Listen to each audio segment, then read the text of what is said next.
그동안 우리는 이 더운 여름 동안에 하반기 사역을 이제 기다리는 그 기간 동안 5주간 우리의 구원에 대한 바른 성경적인 이해를 하기 위해서 칼빈주의, 우리 교단이 속해 있는 신학의 근간인 그 기초라고 할 수 있는 칼빈주의 5대 강령, 5대 교리를 함께 하나씩 살펴봤고, 이제 드디어 마지막 주가 되었습니다.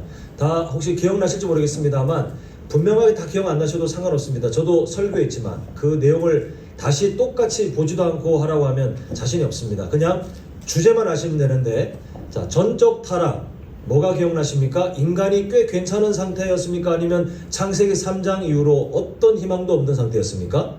어떤 희망도 없는 상태였는데 내가 구원받았다니, 이게 전적 타락을 이해하는 우리 성도들의 바른 마음입니다. 거기서 출발이에요. 거기서 감사가 시작됩니다. 그리고 원래 순서로 따지면 무조건적 선택이어야 되는데, 우리가 먼저 하나님의 그 은혜를 기억하기 위해서, 먼저 확인하기 위해서 성도님들 보시기에 네 번째 순서인 불가항력적 은혜를 먼저 봤습니다. 인간은 원래 그 전적 타락 상태였기 때문에 하나님의 은혜를 그냥 어떻게든 저항하는 이 본성이 있는데, 그때 어떻게 우리가 예수님 믿게 되었나 잘 보니 하나님께서 불가항력적 은혜, 사람이 거부할 수 없는 은혜로 그 저항감을 누르신 다음에 우리에게 예수님 믿을 수 있는 선한 마음을 허락하셨고, 그렇게 예수님 믿고 또한 지금도 성도님들처럼 예배할 수 있는 마음, 하나님 말씀에 순종하고 싶은 마음, 이런 마음을 도와주시는 것이 바로 불가항력적 은혜다라고 봤습니다.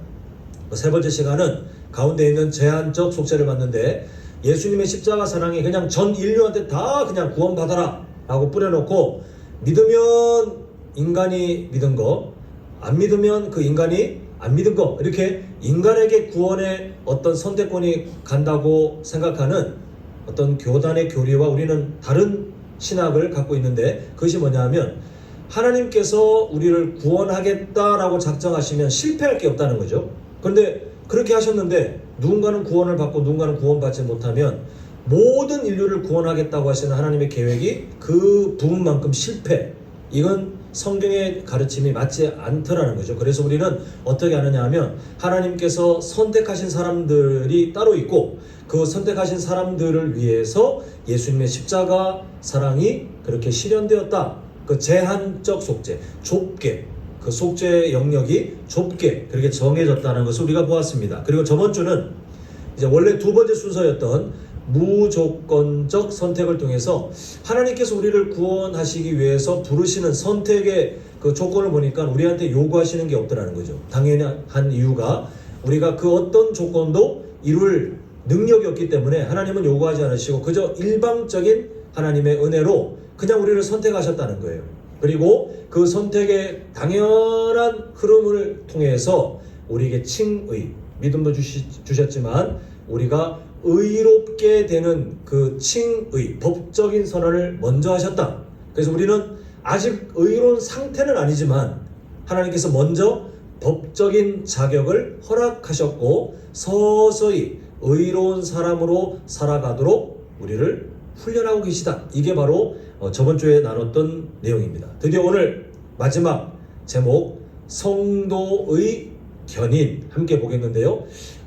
단어 설명을 좀 해야 되겠습니다. 우리가 자칫 잘못하면 이 단어를 우리가 익숙한 단어로 오해할 수 있는데, 견인하면 다 어떤 느낌인가? 뭔가를 끄는 것 같죠, 그죠? 아, 성도가 뭔가 성도를 끄나? 이렇게 싶지만 여기서 말하는 견인은 견디고 인내한다를 줄인 말이에요. 견인. 우리가 잘 안 쓰는 말인데 그냥 그렇게 이해하시면 됩니다. 아, 성도가 견디고 인내하는 삶을 살아야 되는구나. 그게 구원받은 사람의 당연한 모습이구나. 오늘 그걸 말하는구나. 이렇게 이해하시면 되겠습니다. 자, 우리 함께 고린도전서 15장 2절을 그 이해를 가지고, 아, 성도가 견디고 인내하는 삶을 살아야 되는구나, 이걸 가지고 한번 보겠는데요. 자, 우리 한번 같이 괄호에 있는 내용 빼고 읽겠습니다. 시작. 너희가 만일 내가 전한 그 말을 굳게 지키고 헛되이 믿지 아니하였으면 그로 말미암아 구원을 받으리라. 이렇게 말씀하고 있습니다. 자, 예수님을 믿게 된 사람에게는 자동적으로, 그 사람이 예수님 믿는 사람이 맞다면 자동적으로 시작되는 그런 영적 전쟁이 있는데, 그 싸움이 있는데, 그 전쟁, 그 싸움의 내용을 노란색 글씨로 잘 이제 바꿔주셨네요. 보니까 내가 전한 그 말, 복음을 뭐 하는 거죠? 굳게 지키는 거. 그리고 예수님을 어떻게 믿지 않는 거죠? 헛되이 믿지 않는 거. 이게 우리가 마땅히 예수님 믿는 사람이면 동시에 예수님 믿는 사람이면 그냥 자동적으로 시작하고 살아가게 되는 영적 전쟁, 우리가 당연히 살아가야 될 믿음의 싸움이더라는 것입니다. 자, 이거를 간단하게 말하면 오늘 주제예요. 성도의 견인, 성도가 견디고 인내하는 삶, 그게 예수님 믿는 사람의 당연한 모습인데, 이때 이 본문을 우리가 잘못 이해하면 큰일 날 수 있는 함정이 있는데요. 자, 지금 마지막 부분 때문에 그래요. 그로 말미암아 구원을 받으리라, 이 구절, 요 표현 때문에, 그렇게 번역된 한글 성경 때문에 많은 사람들이 어떻게 이해해야 되냐면, 구원 받으려면 뭘 해야 된다? 구원 받으려면 내가 복음을 굳게 지켜야 되고, 구원 받으려면 내가 예수님을 헛되게 믿지 않아야 되는구나. 신앙생활을 잘 해야만, 제가 지금 뭘 강조했냐면 만자를 강조했어요. 신앙생활을 잘 해야만 구원을 얻을 수 있구나. 반대로 해석하는 분도 있어요. 신앙생활 열심히 안 하면 받은 구원도 잃어버릴 수 있겠구나 라고 잘못 오해할 수 있습니다. 자, 우리가 제가 예전에 한번 몇 번 인용하긴 했습니다만, 오늘 이 주제와 관련돼서 꼭 기억하셔야 될 게 뭐냐 하면, 예수님이 하신 말씀인데, 예수님께서 열매로 나무를 알리라, 이렇게 말씀하신 게 있습니다. 자, 나무가 어떤 나무인지를 알려면 전문가들은 그 나무만 딱 봐도 이 나무 뭐구만 이렇게 아시겠지만, 그 나무가 어떤 나무인지를 알 수 있는 정말 분명하고 간단한 방법이 있는데, 그 나무에 꽃이 열리면 그 꽃이 뭔지, 그리고 그 꽃이 어떤 열매로 바뀌어가는 과정을 보면 누가 봐도 그 나무는 어떤 나무인지를 알 수 있어요. 예를 들어 나무가 있는데 그 열린 꽃을 보니까 사과나무에 열리는 꽃이에요. 그리고 그 꽃이 나중에 열매로, 아주 작은 열매로 서서히 바뀌어가는 과정을 보면, 아직 큰 마지막 이제 그 사과를 따기 직전까지 큰 열매가 되어 있지 않아도 우리는 그 나무를 보고 어떤 나무로 이미 알고 있습니까? 사과나무구나. 그리고 이 나무는 점점 자라서 이 가지에 달린 이 꽃 이후에 작은 몽우리 같은 이 작은 것이 나중에 뭐가 될 거라고 우리는 확신하죠? 사과가 열릴 거라고 확신합니다. 사과가 다 열린 다음에, 그 사과를 딴 다음에 그때 우리가 안심하면서 이게 사과나무였구만 이렇게 생각하는 사람은 아무도 없어요. 그 사과에 열리는 꽃, 그리고 그 열매가 익어가는 과정을 통해서 우리는 사과나무라고 미리 알고 확신할 수 있어요. 신앙생활도 마찬가지라는 겁니다. 예수님께서 말씀하시는 열매로 나무를 알리라가 바로 거기에 달려있어요. 신앙생활을 할 때 우리 성도님들께 만약 누군가가 구원 받으셨어요? 확신하십니까? 이렇게 만약에 말할 때 뭐라고 대답하시겠습니까? 만약에 성경 공부를 하셨거나 아니면 어떤 신앙의 그 기초 훈련을 받으셨으면, 네, 제가 구원받았다는 확신은 이거 이렇습니다라고 뭔가 배웠던 대답을 하시겠지만, 그렇지 않은 분들이랄지라도 분명하게 알 수 있는데, 내가 구원받은 사람인지 아닌지를 뭐로 알 수 있냐면 열매를 보면 알 수 있다는 거예요. 근데 그 열매가 아까 말씀드린 것처럼 완성된 사과가 열리고 나서야 사과나무구나가 아니라 꽃이 피고 아주 작은 뭔가가 시작되고 하면, 이 나무가 사과나무구나라고 분명히 알 수 있는 것처럼, 우리 성도님들의 삶도 구원받은 사람이 왔다면 그 구원받은 사람으로 살게 되는 열매가 완성되지 않아도 뭔가 시작되면 그걸 통해서 우리는 뭘 할 수 있어요? 내가 구원받았구나. 이걸 확신할 수 있다는 것입니다. 이게 중요한 지점이에요.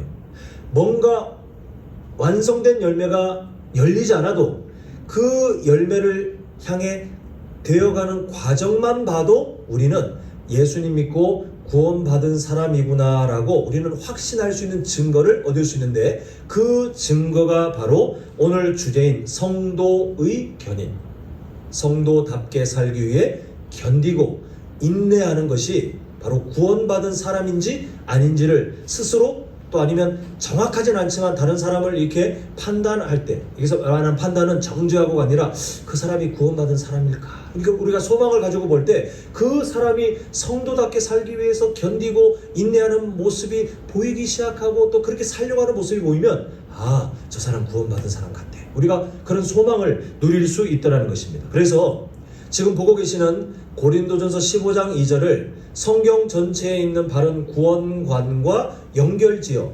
오해하지 않도록 바꾸자면 이렇게 바뀔 수 있어요. 자, 잘 보세요. 어디가 바뀌는지.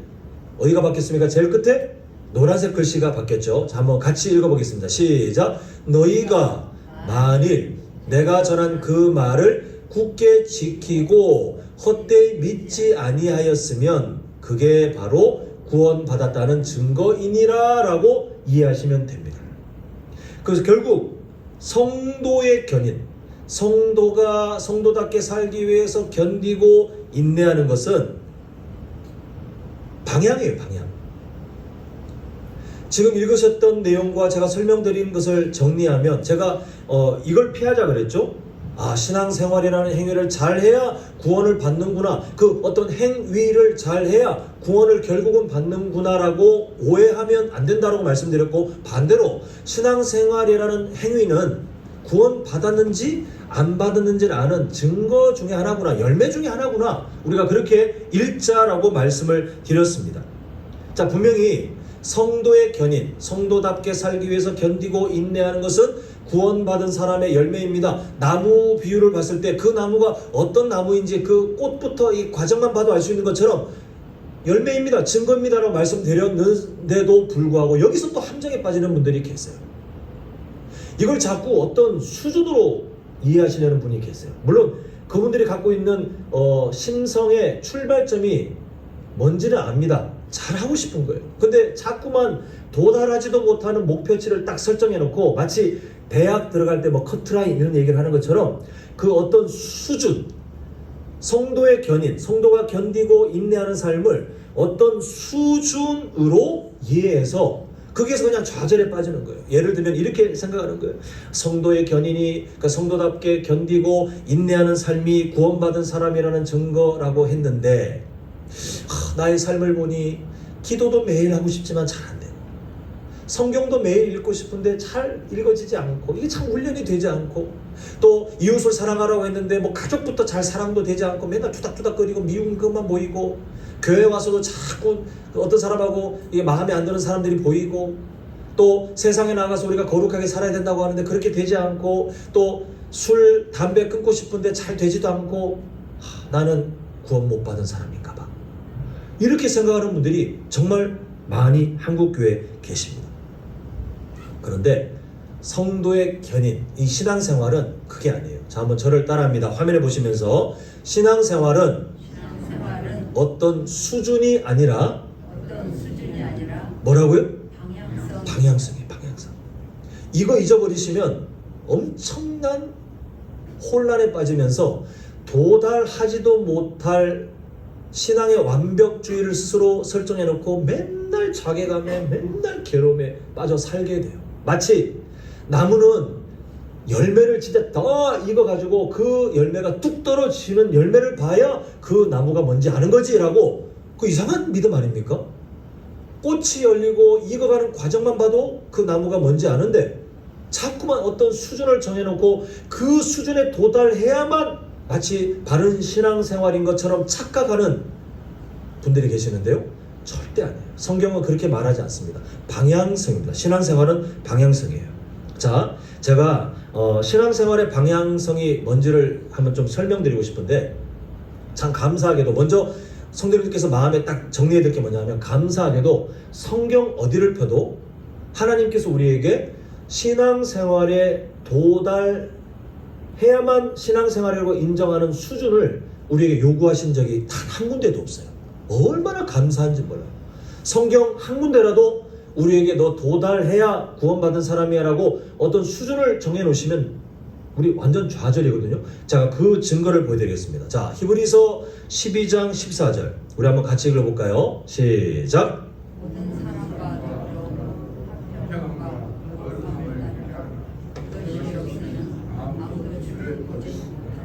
성경 말씀 잘 보세요. 모든 사람과 더불어 화평함과 거룩함을 따르라를 우리가 오해할 법한 어떤 수준으로 신앙생활의 수준을 요구하는 말씀으로 받아들이면 장담컨대 모든 사람 다 실패입니다. 성도님들 폄하하는 게 아니라 다 실패해요. 정말 자신 있게 말씀드릴 수 있는데요. 이 세상에 존재하는 모든 사람, 그리스도인들이라 할지라도 다 실패해요. 성도님들 지난 삶을 보십시오. 모든 사람과 더불어 화평함과 거룩함을 완성하신 적이 있습니까? 아니면 바꿔 말해 앞으로 남은 인생 이제는 이 약물고 모든 사람과 더불어 화평함과 거룩함을 하나님 수준으로 완벽하게 이뤄낼 자신은 있으십니까? 다 실패해요. 그래서 하나님께서 신앙생활을 우리에게 어떤 수준을 요구하시는 것이 아니에요. 방향성을 말합니다. 그래서 이 말씀을 수준으로 보면 우리는 좌절밖에 안 돼요. 근데 성경 말씀이 우리가 도달하지도 못할 것을 말씀한 다음에 그걸 가지고 우리를 억누르고 우리를 정죄하고 그런 성경 말씀으로 보이십니까? 천만의 말씀이에요. 하나님은 우리를 그렇게 괴롭히시는 하나님이 아닙니다. 이 말씀을요, 우리가 가야 할 방향, 목적지로 보십시오. 어떻게 읽혀집니까? 우리가 지금은 연약하지만 모든 사람과 더불어 화평함과 거룩함을 따르는 삶을 살아야 되니 그 삶을 바라보고 그쪽을 향해 한 걸음씩 한 걸음씩 걸어가렴. 그렇게 하면 주를 보는 삶이 가능해. 이게 오늘 본문에 담겨있는 약속이에요. 자, 좀 더 구체적인 표현들이 있는 말씀을 보겠는데요. 갈라디아서 5장 19절부터 21절. 자, 우리가 보면 여기도 마찬가지 수준으로 보면 우리 다 탈락이에요. 한번 보겠습니다. 자, 19절은 뭐 여기도 걸려면 걸 게 한두 가지가 아닌데 그냥 간단하게 이건 그냥 지나가겠습니다. 19절 지나간다 치고 20절 보십시오. 우상 숭배와 주술과 그 다음에 이제 슬슬 걸리기 시작하죠. 예수님께서 말씀하시기를 마음의 생각만 해도 한 거요 라고 우리한테 분명히 문제 제기를 하셨는데, 원수 맺는 거, 성도님들 살아오시면서 누군가 불편하고 그 사람하고 만나면 화가 나고 이런 존재가 있습니까? 다 걸리시는 거예요. 분쟁? 마찬가지예요. 시기하는 거, 분내는 거, 화 안 내시는 분 계십니까? 당 짓는 거는 쉽게 말해 교회에서 그냥 마음에 안 드는 사람 배척하고 그 사람 멀리하고 가까이 하지도 않고 끼리끼리 그냥 내가 편한 사람들끼리 뭉쳐 다니려고 하는 그 습성. 자, 그 다음에 21절 보십시오. 투기하는 거, 질투예요. 질투하는 사람이 있습니까? 술 취함. 제가 술 취함에 대해서 제가 예전에 드렸던 그 말씀 기억하시면 모르겠지만, 술 취한다는 그 글자 표현 가지고 자유하시려는 분들이 계시는데, 성경에 많은 술 취함은 술을 즐기는 걸 말해요. 방탕함, 하나님 앞에서 거룩하게 세워져 가야 되는 어떤 최선을 다하지 않는 것, 다 걸려. 다 우리 다 걸려요. 이게 수준으로 따지면 저를 비롯해서 이 자리에 계신 모두가 마지막에 21절 끝에 있는 말씀 보이십니까? 하나님의 나라를 뭐로 받지 못하는 사람이라는 뜻이에요. 이게 뭔 의미예요? 구원 못 받는다는 뜻이에요. 이걸 수준으로 하나님께서 우리에게 주셨다면 이 세상에 있는 사람들 다 구원, 여기 계시는 성도님들도 다 구원 못 받아요. 그런데 수준이 아니라 아까 말씀드린 방향으로 보십시오. 그렇게 살아가라는 겁니다. 우리가 예수님 믿는 사람으로 저걸 그냥 한마디로 딱 짧게 축약하면 경건한 삶을 말해요. 경건한 삶. 경건한 삶을 사모하고 그 삶을 향해 걸어가고 있느냐, 이걸 성경이 우리에게 말씀하고 있어요. 사랑하는 성도 여러분, 지금 그냥 간단하게 두 군데만 봤지만요, 우리에게 신앙생활의 방향을 말씀하는 성경 말씀들이 너무 많아요. 오늘 한 10가지 인용하고 싶었지만 시간이 너무 부족해가지고 일단 2가지만 했지만, 그걸 다 인용한다고 할 때 그 인용한 말씀들에 다 이런 내용이에요. 수준으로 이해하면 우리는 다 억눌려요. 수준으로 받아들이면 우리는 다 실패자예요. 그런데 하나님은 우리를 지키지도 못할 말씀들을 그냥 성경 곳곳에 다 배치해가지고 우리를 기죽이고 우리를 그렇게 정죄한 다음에 다 실패자로 만드시는 그렇게 악한 하나님이 아니라 우리가 살아갈 목적지를 딱 알려주시는 거예요. 그렇게 살아가야 해. 우리가 이 세상에서 완성하지 못한다 할지라도 그 목적지를 잊지 말고 살아가기 위해서 오늘 주제로 따지면 견디고 인내하는 그 삶을 살아가야 돼라고 방향성을 말씀하고 있습니다. 그런데 성도님들, 지금 우리가 두 가지 봤잖아요. 첫 번째는 모든 사람과 더불어 화평함과 거룩함을 따르는 삶을 보았고, 지금은 이제 축약하면 하나님이 기뻐하시는 경건한 삶을 보았는데, 이 두 가지 경우만 봐도 잘 살아내실 자신이 있으십니까? 쉬워 보이십니까? 저는 목사라는 그런 직분을 갖고 있지만 저는 솔직히 힘들 것 같아요. 안 하겠다가 아니라 쉽지 않겠는걸? 이렇게 읽혀집니다. 근데 여기서 중요한 갈림길이 생기는데요. 구원받지 못한 사람은 이 말씀을 읽을 때 그렇게 살아가야 하지 않을까? 힘들지 않을까? 이런 고민조차도 하지 않아요. 정말 자유합니다. 복음에서 자유가 아니라 하나님이 주시는 말씀에 대해서 부정적인 의미로 자유예요. 아무리 가르쳐도 아무리 권면해도 정말 어떤 방법을 써도 구원받지 못한 사람은 이 말씀들에 대해서 어떠한 반응도 일어나잖아요. 그런데 성도님들처럼 구원받은 사람이 맞다면 이 말씀을 들었을 때 이런 말씀들, 아니 성경 전체에 있는 우리를 향해 너희들 신앙생활 이렇게 해야 돼 라고 방향을 알려주는 말씀들이 수두룩하잖아요. 그런 말씀 혹시 봤을 때, 자 여쭤볼게요. 성도님들 혹시 그런 말씀 봤을 때 마음에 혹시 적극적으로 동의가 안 되고 내가 이를 악물고 안 지켜야지?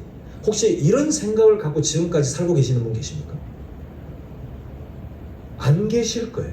그런 분이 계시다면 이미 교회 신앙생활 못합니다. 괴로워서 그분들은 못해요. 이미 안 나와도 안 나왔어요. 그런데 성도님들 보십시오.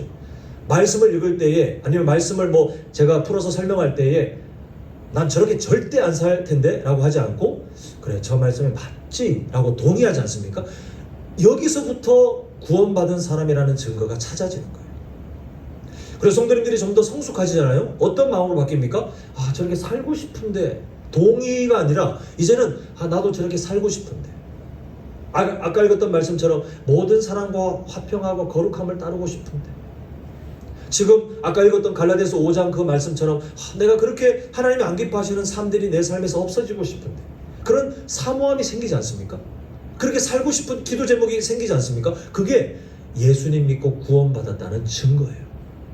여기에는 우리에게 소망이 되는 내용이 하나 덧붙여지는데, 제가 오늘 결론에서 말씀드리겠지만 예수님 믿다가 신앙을 멈추는 분들 계시죠. 가족들 중에 계실 겁니다. 그런 분들 보면 그냥 여기서 딱 멈추면 좌절이 일어나죠. 우리 가족이 하나님께 버림받았나? 구원받지 못한 사람인가? 아니요. 성도의 견인은, 성도가 견디고 인내하는 것은 하나님께서 사실 만들어 가시는 거예요.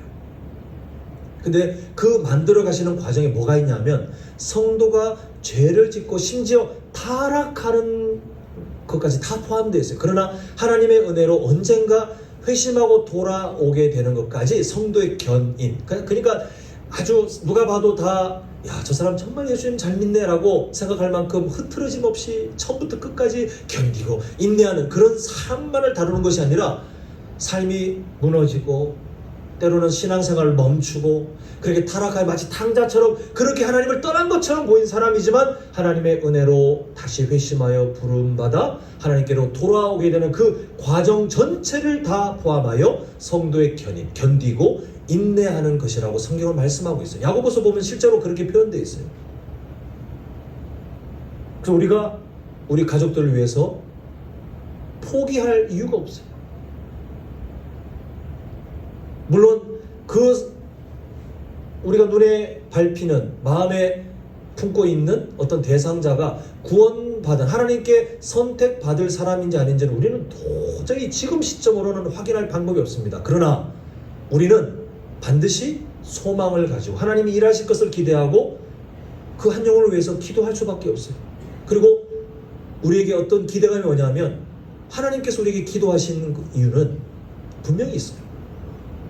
하나님께서 우리에게 그 누군가가 계속 마음에 밟히고 그 누군가를 위해서 눈물 품게 하시고 그렇게 살아가게 하시는 데는 이유가 있기 때문에 성도님들 포기하지 마시고, 성도의 견인은 신앙의 퇴보, 신앙의 멈춤, 그러나 하나님이 그것까지 다 다시 회복시키는 것도 성도의 견인, 성도의 견디고 인내하는 삶에 다 들어있구나, 그렇게 생각하시고 소망을 품고 끝까지 인내하셨으면 좋겠습니다. 다시 말씀드려서 아까 함께 따라했던 신앙생활은 어떤 수준을 말합니까? 방향성을 말합니까? 이걸 분명히 이해하셔야 성도님들이 이루지도 못할 그런 어떤 행위 구원에 빠지지 않고 하나님의 은혜를 의지하며 성장해가는 그 나무를 생각하시면 되는데 그 삶을 꼭 살 수 있다는 거 기억하셨으면 좋겠습니다. 이때 하나님께서 우리에게 말씀을 통해 주시는 정말 감사한 우리의 확신과 위로가 있는데요. 자, 요한복음 10장 26절, 우리가 저번 시간에 본 말씀이긴 한데, 자 보시면 이 말씀을 통해서 우리가 어떤 진리를 찾았죠? 예수님을 믿고 나서 양이 되는 것이 아니라 하나님이 아예 양으로 부를 사람들을 선택하신 다음에 부르지 않을 사람들은 아예 믿지 않게 하시고 부를 사람들은 뭘 주신다는 거예요? 예수님 믿을 믿음을 주시는구나 라는 그 과정을 우리가 보았습니다.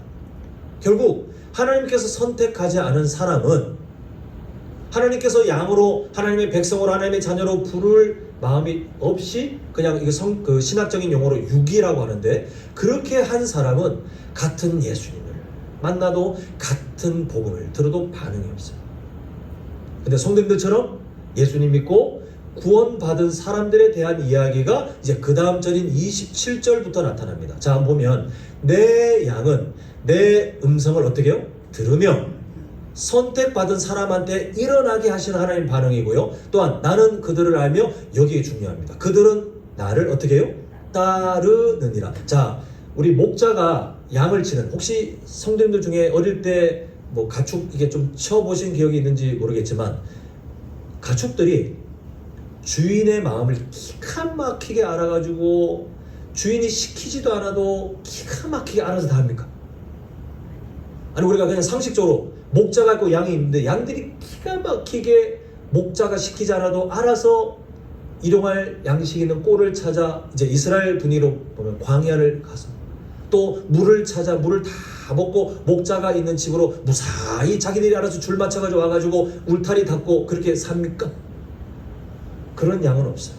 양은 항상 서툴러요. 그래서 목자가 이리 가라 저리 가라 좀 와라 그만 멈춰라 계속해서 목자의 관리를 받게 돼 있는데, 이때 목자는 양들의 방향성이 되어줍니다. 그래서 양이 목자가 원하는 신경 하나도 안 쓰는 완벽한 수준을 이뤄야 내 양이다 하는 게 아니라 양은 여전히 서툴러요. 그러나 목자의 방향성을 이해하고 그 목자의 음성을 듣고 그리고 목자를 따라다녀요. 목자와 그냥 가면서 그럼을 같이 하는 게 아니라 목자가 인도하는 것을 서툴지만 그때마다 듣고 따라가고 그때마다 듣고 따라가고 그때마다 그렇게 조금씩 방향성을 찾아 살아가는 게 예수님께서 사랑하시는 양들이다. 우리의 삶이잖아요. 우리가 완성된 삶을 살고 계십니까? 그 수준을 지금 도달하셨습니까? 그렇지 않지만 우리를 선택하신 양으로, 하나님의 자녀로 그 방향성만 봐도 충분하다라고 하나님 그렇게 말씀하시는 거예요. 자, 이때 이어지는 말씀, 저는 이 말씀을 성도님들께서 마음에 새기셨으면 좋겠어요. 자, 한번 같이 읽겠습니다. 시작. 내가 그들에게 영생을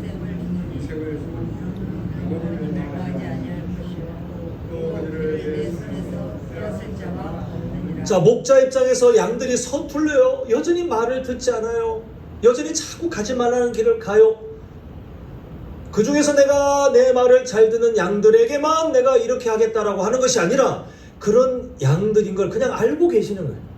그냥 그런 양들인 것을 인정하시는 거예요. 근데 괜찮다는 거예요. 근데 정말 우리에게 소망이 되는 약속이 뭐냐면, 그럼에도 그렇게 내일도 서툴 것이고 앞으로도 서툴 것이고 계속해서 목자의 방향성이 계속 주어져야 겨우 살 수 있는 그런 연약한 양이겠지만 28절 제일 끝에 뭐라고 되어 있습니까? 그들을 내 손에서 뭐 할 자가 없느니라.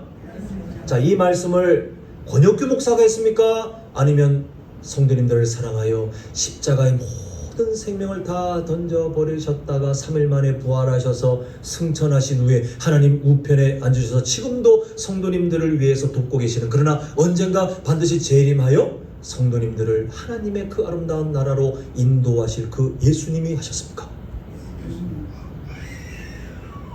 이 약속을 정말 믿으십니까? 그러면 그 예수님이 주셨다고 약속하시는 구원을 제발 좀 의심하지 마세요. 제발 좀 의심하지 마세요. 구원받은 증거가 뭡니까? 제가 아까 말씀드렸잖아요. 성도님들이 구원받지 않은 사람이라면 지금 여기에 앉아 계시는 것도 사실은 불가능해요. 물론 억지로 속이고 앉아 계실 수는 있겠지만, 야, 이렇게 속일 정도면 엄청난 연기력인데요. 불가능해요. 하나님 말씀을 적극적으로 거부하는 게 정상인데 거부하지 않고 완전하게 순종하느냐를 말하는 게 아니라고 했죠. 순종하고 싶고 또 그 말씀이 맞다고 동의되어지신다면, 다시 한번 제가 목소리 외쳐 이 연사 강력하게 말씀드리는 것은 구원받은 사람 맞아요. 성도님들 확신을 가지셨으면 좋겠어요. 예수님이 이렇게 말씀하시는데 내 손에서 빼앗을 자가 없습니다. 우리의 연약함조차도예요. 우리가 뭐라고 예수님께서 너 내 양이다라고 하는데, 아닌데요, 저는 부족한데요, 저는 양이 아닐 것 같은데요. 이건 교만이에요, 교만.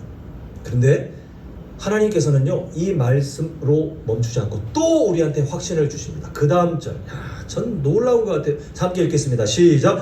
그들을 주신 내 아버지는 만물보다 크심에. 자, 그 다음 여기 마음에 꼭 새기세요. 시작. 아버지 손에서 빼앗을 수 없느니라. 예수님이 약속하셨어요. 그리고 예수님이 보증하시기를 내 아버지는 크신데 내 아버지 손에서 하나님의 자녀로 선택받은 사람을 빼앗을 방법이 있어요, 없어요?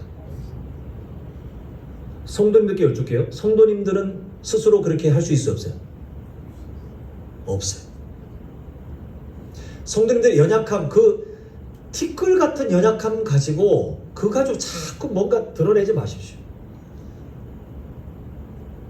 그 가지고 자꾸 하나님께서 하신 일을 축소시키려고 하지 마십시오. 그거 거룩한 겸손이 아니고요, 하나님께서 만드신 구원을 축소하는 교만이 됩니다. 우리는 한량없는 은혜에서부터 출발하는 것이 신앙생활. 오늘 이 약속이 우리에게 너무나도 커요. 그러므로 성도님들께서 예수님 믿는다는 사람이 맞다면 그 증거, 아까 말씀드렸죠. 하나님 말씀이 거부되지 않고 동의되고, 그리고 하나님 바르게 믿고 싶고, 그리고 예배하는 이 시간 너무 중요하고 앞으로도 그 삶을 계속 살아갈 당연하게 생각하고 그렇게 그 의지가 있는 분들이 맞다면, 성도님들 예수님 믿고 구원받은 사람 맞아요. 아니고서는 그 삶을 살 수가 없다고 성경이 말씀하고 있어요. 그러므로 그 방향성이 맞다면, 내가 살고 있는 게 거룩을 향해 가고 있는 완성 지점 말고요, 방향성이 맞다면 확신하시고 그리고 감사하십시오. 우리가 받은 구원의 은혜를 누구도 빼앗을 수 없는 완벽한 보호, 완벽한 이 칼빈 교리 중에 오늘 보고 있는 성도의 견인을 말할 때 나오는 표현인데, 완전하게 주어지는 안전, 이게 이미 하나님으로부터 우리에게 주어져 있어요. 그리고 하나님이 스스로 말씀하시길 나는 마음 바꿀 일이 없다, 이렇게 말씀하고 계십니다. 이제 말씀을 맺을까 합니다. 성도의 견인, 성도가 견디고 인내하는 것, 성도답게 살기 위해서 이 현실 세계에서 견디고 인내하는 것은 성도님들이 처해 있는 모든 상황 속에 때로는 믿음으로, 때로는 순종으로 나타나게 될 겁니다. 얼만큼 완성해야 그게 아니고요, 나타나게 될 겁니다. 그렇게 자꾸만 나타나게 될 거예요. 그 성도님들께서 스스로 구원받은 사람이 맞다 생각되시면 말씀에 대한 거부감도 없고 예수님이 믿어지고 그리고 하나님께 예배하는 것이 중요하다고 느껴지는, 이거 원래 우리 못해요. 근데 불강력적 은혜로 하나님이 우리의 저항감을 낮추시고 그런 사람으로 바꿔주신 게 맞다면, 이 말세 때에 스스로를 증명하며 사시면 됩니다. 우리가 예전에 보았죠. 성경을 4가지 주제로 할 때 창조, 타락, 구원, 재림, 관계로 다 풀어갔을 때 관계 시작, 관계 파괴, 관계의 회복, 마지막에 재림을 뭐라고 했죠? 말세, 그 재림을 준비하는 말세 때 관계에 뭐라고 그랬죠? 증명입니다. 증명. 이게 우리가 살아가는 삶이에요. 구원받은 사람이 맞다 생각되시면 증명하며 사시면 됩니다. 그것은 믿음과 순종으로 살아갑니다. 그런데 이 말을 또 곡해해가지고 하나님께서 우리를 가만히 지켜보시다가 나중에 우리의 삶이 끝난 다음에 하나님께서 갑자기 계산기 꺼내가지고 막 결산하신 다음에 내가 보니까 네가 이만큼 실수했고 내가 바라는 경건에 도달하지 못했기 때문에 너에게 주었던 구원을 박탈, 아니면 사실 나는 아직 안 주었는데 너 구원 못 주겠어, 너 지옥 가, 이렇게 하나님이 안 하신다는 거예요. 그런 하나님을 믿지 마십시오. 성경 어디에도 그런 하나님은 우리에게 소개되어 있지 않습니다. 재차 강조하지만 신앙생활은 어떤 수준을 말하는 것이 아니라 방향성입니다. 이해가 안 되시면 아까 말씀드린 우리가 어느 시점에 사과나무라고 부를까? 열매가 다 익어 떨어진 다음에 사과나무라고 부르지 않고 사과나무가 꽃을 그리고 작은 열매라고 부르기도 힘들 그 과정부터 우리는 사과나무구나 라고 하는 것처럼 성도님들의 방향성, 그것으로 하나님은 충분히 우리의 삶을 경건의 삶으로 받고 계시다는 거예요. 자, 이때 베드로후서 1장 10절을 보면 이런 권면을 합니다. 자, 보시면요. 그러므로 형제들아, 그 다음에 노란색 글씨로 강조된 더욱 힘써 너희 부르심과 택하심을 뭐 하라 그러죠? 굳게 하라. 자, 이 한글 성경 이대로 그냥 이해하면 어떻게 우리가 착각할 수 있냐면 하나님의 부르심과 택하심이 아직은 좀 뭔가 완성이 안 된, 아직은 뭔가 완벽하게 주어져 있지 않기 때문에 이걸 획득하기 위해서 아니면 이걸 견고하기 위해서 뭔가 지금 노력해야 될 것 같은 인간의 행위 구원을 또 강조하는 것처럼 잘못 오해할 수 있는데 이게 그 말씀이 아니에요. 하나님께서 우리를 부르심과 택하심은 누가 한 겁니까? 하나님의 주권인데 이걸 누가 건드려요? 이건 이미 완성됐고 우리에게 주어질 거다가 아니라 이미 주어졌기 때문에 성도님들이 예수님 믿고 계시다고 제가 설명드렸죠. 그죠? 근데 굳게 하라가 뭐냐 하면 오늘 성도의 견인과 연결되어 있는 말씀이에요. 이걸 풀어 설명하면 이렇게 됩니다. 더욱 힘써 너희 부르심과 택하심에 대한 확신이 있다면 그 확신을 따라 성도의 견인, 성도답게 살기 위해 견디고 인내하는 삶을 더 힘쓰라, 더 굳게 하라, 이 말씀이에요. 완성된 것을 말하는 게 아닙니다. 이미 이루었다 함도 아니에요. 사도 바울이 그렇게 말하잖아요. 성도의 삶은 완성될 수 없어요. 근데 이렇게 성도의 견인, 성도답게 살기 위해서 견디고 인내하는 삶을 우리가 동의하며 그 삶을 향해 걸어갈 때 난 이렇게 부족하지 라고 한다 할지라도 그 부족하지 않은 마음조차도 구원 못 받은 사람 하지도 않아요. 그런데 성도님들이 하신다면 구원받은 사람이 맞는데 그렇게 성도의 견인, 그 견디고 인내하는 삶을 포기하지 않고 그리고 버리지 않고 열심히 우리가 주어진 삶에 살아가고자 힘쓰다 보면 지금 보시는 말씀 뒤에 어떤 약속이 있습니까? 너희가 이것을 행한 즉 언제든지 뭐하지 아니하리라? 결국 하나님께서 우리에게 성도의 견인을 요구하시는 것은, 견디고 인내하는 삶을 요구하시는 것은 잘 보고 뒷짐지고 이렇게 있다가 어디 보자 누구 구원 줄까가 아니라 우리가 이 땅을 살아갈 때 뭐하지 않게 하려는 거예요? 실족하지 않게 하시는 하나님의 은혜예요. 근데 그마저도 저는 하나님의 놀라운 사랑이 있는 것을 보게 됩니다. 자, 성도의 견인을 간단하게 줄이면 이렇게 됩니다. 같이 한번 읽어볼까요? 시작. 한 번 구원받은 성도는 하나님의 은혜로 끝까지 믿음을 지키며 결국은 구원을 잃지 않게 됩니다. 자, 구원이 주어졌다 빼앗겼다 주어졌다 빼앗겼다 이게 아니에요. 한 번 구원받은 성도는 이게 왜 나오냐면 우리가 잘나서가 아니라 하나님의 구원 계획에 실패가 없을 것이 분명하기 때문에 나온 내용이에요. 한 번 구원받은 성도는 하나님께서 구원하겠다고 작정했는데 하나님이 잃어버려? 아니면 하나님이 도중에 포기해? 그럼 하나님 실패자예요. 그런 하나님이 아니기 때문에 하나님께서 우리를 부르셔서 예수님 믿게 하신 것이 맞다면 그 다음에 있는 내용 하나님의 은혜로 그 다음에 어떻게 해요? 끝까지 믿음을 지키며 나한테 숙제를 주시는 게 아니라 그렇게 살아가는 우리의 삶의 열매들이 나오는데 결국 누가 이걸 하십니까? 하나님의 은혜로 도와주신다는 거예요. 결국은 구원을 잃지 않게 되는 당연한 결론으로 가게 된다. 잃지 않게라는 말에 우리가 또 오해할 여지가 있는데, 이거는 이 맥락상 믿음을 지키는 삶이 결국은 구원을 증명하기 때문에, 또 구원이 그 믿음을 지키는 삶을 증명하기 때문에 이렇게 표현할 뿐이지, 이 행위구는 아닙니다. 이렇게 말하는데요. 자, 우리 성도님들께서 우리가 살아가면서 하나님께서 주시는 그 삶들을 볼 때 우리는 결국 모든 게 다 하나님의 은혜밖에 없어요. 선택받은 것도 하나님의 은혜예요. 믿음을 주신 것도 하나님의 은혜예요. 의롭게 된 것도 하나님의 은혜예요. 우리가 법적으로 하나님의 앞에 의인으로 자격을 얻었지만 아직은 의인답게 살지 못하는 이 간극을 용서받고, 그러나 하나님께서 그 안에서 성도답게 견디며 인내하며 예수님의 성품을 향해서 서서히 자라고 있는 사과나무로 치면 이제 꽃을 맺고 그 작은 모구리가 이제 열매가 돼서 막 자라고 있는 그 과정조차도 하나님께서 이미 구원받은 사람이라고 우리에게 증거로 보여주시는데, 그 모든 과정조차도 하나님의 도우심으로 된다라고 성경은 말씀하고 있습니다. 저는 오늘 우리가 읽었던 본문 유다서 1장 24절을 다시 한번 보기를 원합니다. 능히 너희를 보호하사, 그 다음에 약속이, 잘 보세요, 거침이 없게 하시고 성도로 사는데 하나님께서 그 삶이 무너지지 않도록 이미 약속하셨어요. 그리고 하나님의 목적 보십시오. 하나님이 정하신 결론입니다. 너희로 그 영광 앞에, 하나님의 영광 앞에 무엇이 없이, 흠이 없이, 눈치 보며 뭐라고 되어 있죠? 그 다음에 기쁨으로 해요.